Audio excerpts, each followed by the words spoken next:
Good morning, good afternoon, good evening. We are excited to have you joining us again for Master Craftsman Philosophy. As we break in and we continue, we're still in the now third section. We're about to finish the final part of the third section. It's the 8th degree intendant to the building. So we're excited to have you here. Remember, you probably want to have read this material already. It's page 209 through 220.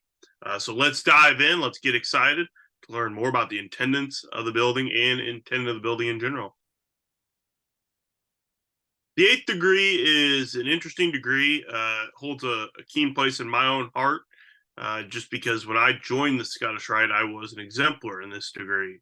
But the 8th degree talks to us again, continuing the story about how the wheels get back on the bus, if you will, at the Temple of Solomon. We talked in the 7th degree about how justice was administered. Now we're talking about how work gets started again. In this case, Solomon and Hiram of Tyre deciding what to do with the temple. They're talking about the current situation, and there's a decision that they need to begin again. And through their discussions with themselves and others, they learned that Hiram Abiff, the Grand Master and the architect, had favored 5 other younger brothers who were learning and following after him in various skills. These brothers are contacted, they're found, they're brought before the kings, and they're proving their skills, if you will, before him by stating their knowledge, what they've been educated in. And as such, Solomon appoints them to be intendants of the building, and they begin to oversee the work. And we know these confidants of Hiram Abiff, these original intendants of the building, include Adoniram, who becomes the superintendent of the work. Yehu Aber, who is a Phoenician, becomes the chief of the artificers in bronze. Setolkin becomes the chief of the carpenters. Also, in some places, he's known as Joabert. Zelik of Gebel becomes the chief of the stonemasons. And Gareb, the Hebrew, is chief of the workers in gold and silver. And so these men are all put together, and they are discussed in that sense as the intendants, very much in a corporate structure, like you have vice presidents over different departments, and that's how they're going to work per Pike's kind of plan until one is found to be most worthy to kind of take the lead. Of course, the key lessons of this degree: benevolence, charity, transmission of knowledge. And again, I kind of always do these intro statements because I do think they're worthy. In this degree, you've been taught the important lesson that none are entitled to advance in the ancient accepted Scottish Rite who have not by study and application made themselves familiar with Masonic learning and jurisprudence. The degrees of the Rite are not for those who are content with mere work and ceremonies. They do not seek to explore the mines of wisdom that lay buried beneath the surface. Those men who do not want to do that, it's not meant for them. You still advance towards light, towards the blazing star in the distance, which is an emblem of divine truth, given to God by God to the first men, and preserved amid almost all the vicissitudes of the ages in their traditions and in the teachings of Masonry. How far you will advance depends on yourself alone. Here as everywhere in the world, darkness struggles with light, and clouds and shadow intervene between you and the truth. Step by step, men advance towards perfection, and each degree is meant to be one of those steps. Each is a development of a particular duty, and in the present, you are taught charity and benevolence. You're also taught to be to your brethren an example of those virtues and virtue in general, to correct your own faults and to endeavor to correct those of your brethren. So here, very early on, you're told very clearly that you've been taught about the importance of being prepared. This degree is about advancement. This degree is about men who've been studying, applying themselves, and they're advanced for their knowledge and their skill. That's something we push in the Scottish Rite, is having the skill, having the knowledge to be advanced in a degree and forward in learning. The degrees of this Rite are not made just to get them willy-nilly. It's not meant for you to sit down and in a weekend knock it all out. You're supposed to be able to show you have a comprehension of this knowledge, comprehension of this skill. And so we proceed toward that. And if to you, you see this as unbeneficial, the text is telling you, well, then maybe perhaps you need to step away. If you're not content in exploring, if you're just good with, oh, I know the ritual, I know the ceremonies, that's not enough. It's the drive to want to learn, to be better, to explore our lessons, our symbols, our signs. And I think that's an interesting thing that's put out here very easily.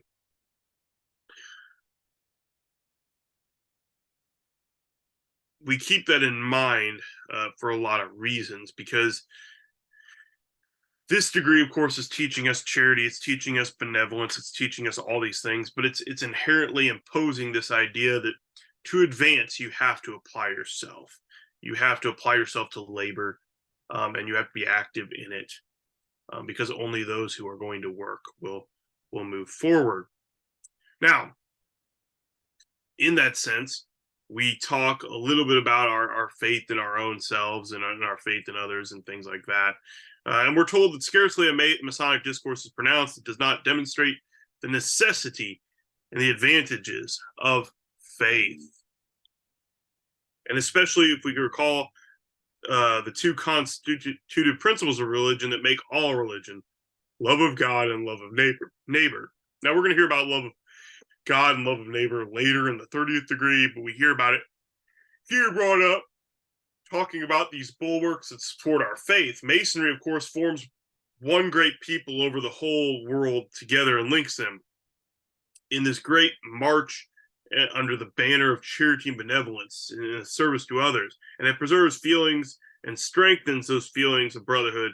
And it extends in its purity and its simplicity those lessons, because it's existed always in the depths of human heart. It's existed even under the dominion of the most ancient forms of worship. It's been there and it's been a part of that. Now, of course, as a Masonic lodge, we're told it should resemble a beehive in which the members work together with ardor for the common good. Masonry is not made for cold souls and narrow minds, and who do not comprehend its lofty mission. Here there is a theme against the lukewarm soul, to comfort misfortune, to popularize knowledge, to teach whatever is true and pure in religion, philosophy, and to accustom men to respect order and the proprieties of life, to point out the genuine happiness. These are things that are put before us in our labors. And we're told we're not going to enlarge or elaborate more on these ideas, but we utter them briefly to you to hint upon their importance for you to reflect on later. The fact that Masonry is to reflect a beehive and be within that image is important, as it stresses the ideas here that we have to be working together, we have to be industrious, we have to be moving in the same direction for the betterment of mankind, for the exposition of our ideas, our virtues upon the world, as they may be, in terms of justice and fairness and equality and helping each other and that type of thing.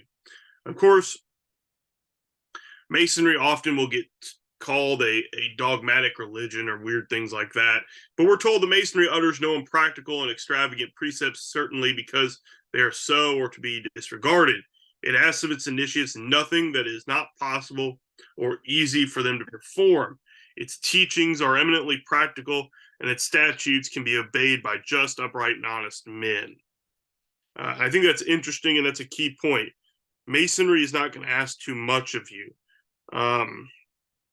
It's going to ask you to perform those simple duties which you've obligated yourself to in the practice of virtues, no matter your faith, no matter your creed. Its objects are to attain the greatest practical good without seeking to make men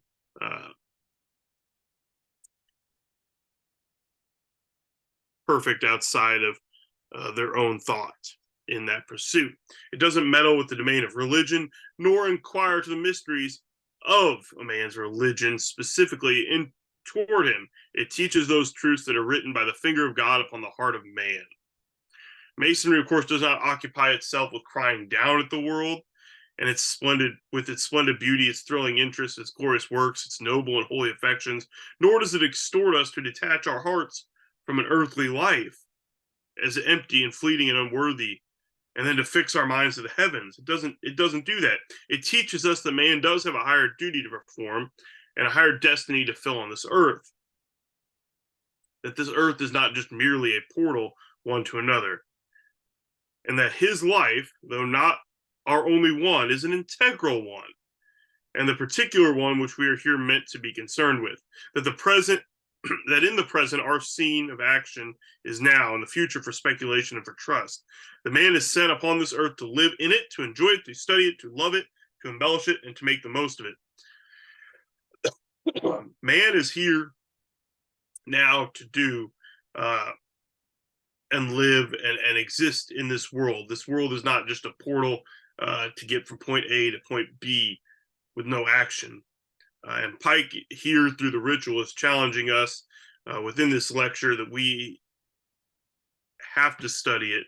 We have to love it. We have to live within it. We have to work and make the most of it. We should work in our country for its efforts. We should work to influence those who may need proper guidance. We work in the house, in our home, not merely in a school to pass knowledge on.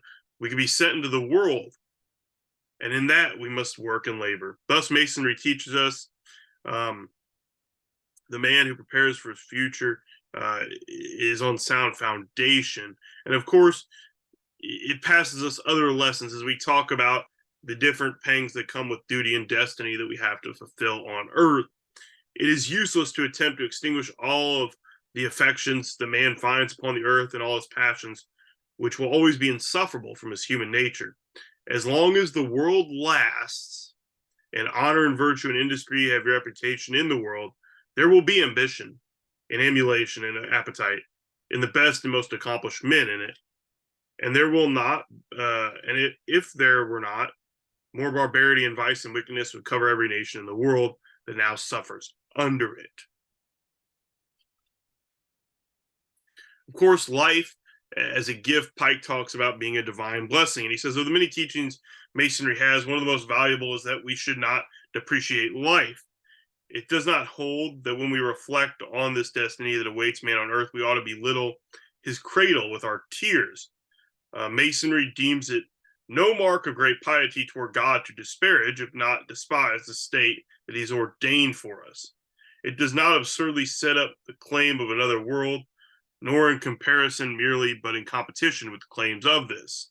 So Pike talks here about this idea that our life is a blessing, it's a gift, and we should appreciate it, we should use it, we should make the most of it. We shouldn't see it as a sentence of suffering just to wallow in. We should make it the best we can with respect and with understanding in terms of its value and its use. And in doing that, we better not only our internal selves, but others around us. Of course, a Mason is also going to be challenged in various other ways. And the reading directs us, of course, to look at the section on the virtue of contentment, which is 26 to 32, pages 216, 217, at the top of 218, where we talk about we have much to be grateful for, and our contentment results from our acceptance of things we can't change, even if it were for the better. Of course, God has appointed these things, or the divine has appointed these things, and we cannot compare our condition with the few others who may have a better lot. You know, we talk of not being envious. A soldier may think himself unprosperous if he's not as successful as Alexander or Wellington, nor any man deem himself unfortunate that doesn't have the wealth of Rothschild. But rather, let the former rejoice that he is not lessened like the generals that went down horse and man before Napoleon, and the latter that he is not a beggar, bareheaded and bleak in the winter cold. We should be pleased and happy with the lot we've drawn, realizing our own efforts and being content and grateful because our fortunes could change. And after the worst assaults of fortune, there will be something left for us. um, as Pike discusses. Of course, this degree, not only is it talking about passing on knowledge and the importance of advancement and that type of thing, but it's also talking about the repercussions that come with that in the scope of this degree, with the idea of labor and the temple starting again, and the importance of charity and beneficence to those underneath us or those whom we interact with. And we're told that a Mason's contentedness must by no means be a mere contented selfishness, like his who, comfortable with himself, is indifferent to the discomfort of others. There will always be in this world wrongs to forgive, suffering to alleviate, sorrow asking for sympathy, and necessities and destitution to relieve. We're charged here to realize we need to be charitable.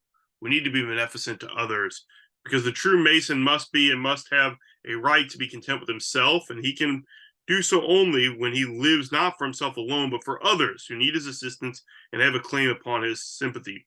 Charity is the great channel, it has been said, through which God passes all his mercy on mankind. So this idea of extending charity out is key, and in that, our principles will, of course, be seen. But those principles are going to require practice. They're going to require implementation. And the degrees of Masonry are going to teach us how to act upon those and shine.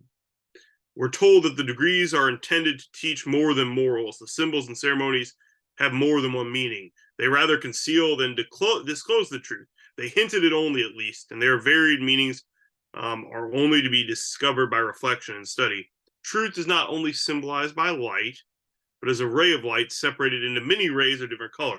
So too is truth in its very kinds. It is the providence of Masonry to teach all truths, not moral truth alone, but political and philosophical and even religious, so far as it concerns the great and essential principles of each. The Sphinx was a symbol. To whom has it disclosed its innermost meanings? Who knows the symbolic meaning of the pyramids? You will hereafter, of course, in the coming degrees, learn more of these symbols in the context of the chief foes of human liberty, symbolized by the assassins of Master Hiram and their fate, which was foreshadowed earlier, and we hope you earnestly and hereafter take them as the enemies of humanity against Masonry, which has long struggled. With those comments, we close the formal text of the 8th degree. My brothers, I'd encourage you to kind of focus on a couple things for discussion and keeping in mind. Summarize how Masonry preserves faith. We're told, at least at one point, that these degrees are intended to teach more than morals. Elaborate on that idea and use examples from the text in your own consideration. Additionally, Pike tells us it's useless to attempt to extinguish affections and passions, which are always going to be inseparable from our human nature. What does that statement mean to you? How do we balance that? How do we move forward from that? Consider that, weigh that idea out, and consider it in the relevance of the degree. My brothers, this degree talks to us very much in a way about the ideas of charity, beneficence, labor in the scope of advancement, several other things in that nature. But we're excited that you joined with us for this short discussion. We hope you enjoyed it. And as we press on forward, we'll see you next time. Remember, Masonic education matters. Goodbye.